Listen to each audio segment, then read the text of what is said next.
उत्तर प्रदेश में पंचायत चुनावों की सुगबुगाहट के बीच ओबीसी अन्य पिछड़ा वर्ग आरक्षण का मुद्दा सबसे बड़ी बाधा बनकर उभरा है, जिसके कारण चुनावी कार्यक्रम में निरंतर देरी हो रही है। इस समस्या के समाधान और आरक्षण की नई रूपरेखा तैयार करने के लिए राज्य सरकार ने एक विशेष समर्पित आयोग का गठन किया है, जो वर्तमान में अपनी रिपोर्ट को अंतिम रूप देने की प्रक्रिया में है। यह पूरी कवायद इसलिए आवश्यक हो गई क्योंकि उच्च न्यायालय और सर्वोच्च न्यायालय ने स्पष्ट निर्देश दिए थे कि बिना किसी ठोस वैज्ञानिक आंकड़े और शोध के आरक्षण लागू नहीं किया जा सकता।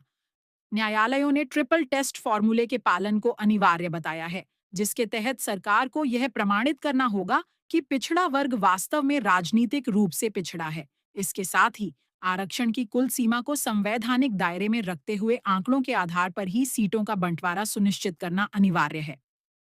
आयोग ने अपनी जिम्मेदारी को गंभीरता से लेते हुए उत्तर प्रदेश के सभी जिलों का विस्तृत दौरा किया है, ताकि प्रत्येक क्षेत्र की सामाजिक और राजनीतिक स्थिति का सटीक आकलन किया जा सके।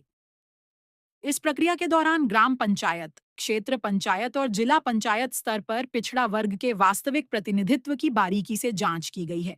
आयोग ने केवल पुराने चुनावी आंकड़ों पर भरोसा न करते हुए प्रशासन से विस्तृत रिपोर्ट मंगवाई और कई संवेदनशील जिलों में जमीनी सर्वे भी आयोजित किए।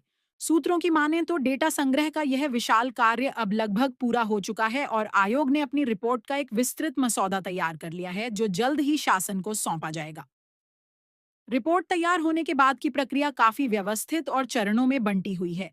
यह रिपोर्ट सीधे सार्वजनिक नहीं की जाएगी। सबसे पहले इसे राज्य सरकार को प्रस्तुत किया जाएगा, जिसके बाद कैबिनेट स्तर पर इस पर गहन मंथन होगा। इस दौरान कानूनी विशेषज्ञों की सलाह ली जाएगी ताकि भविष्य में किसी भी प्रकार की न्यायिक चुनौती से बचा जा सके। जब कैबिनेट इस रिपोर्ट और आरक्षण के नए प्रारूप को मंजूरी दे देगी, तभी इसे अंतिम रूप देकर राज्य निर्वाचन आयोग को भेजा जाएगा।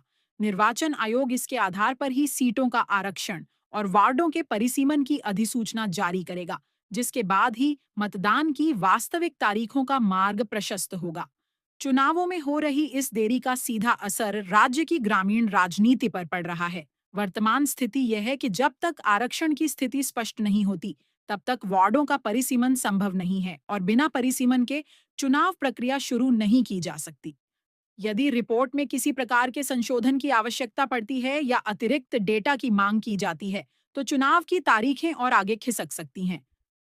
राजनीतिक गलियारों में इस मुद्दे पर तीखी बहस जारी है। जहां सत्ताधारी दल इसे एक पारदर्शी और न्याय संगत प्रक्रिया बता रहा है, वहीं विपक्षी दल सरकार पर चुनाव टालने की मंशा रखने का आरोप लगा रहे हैं।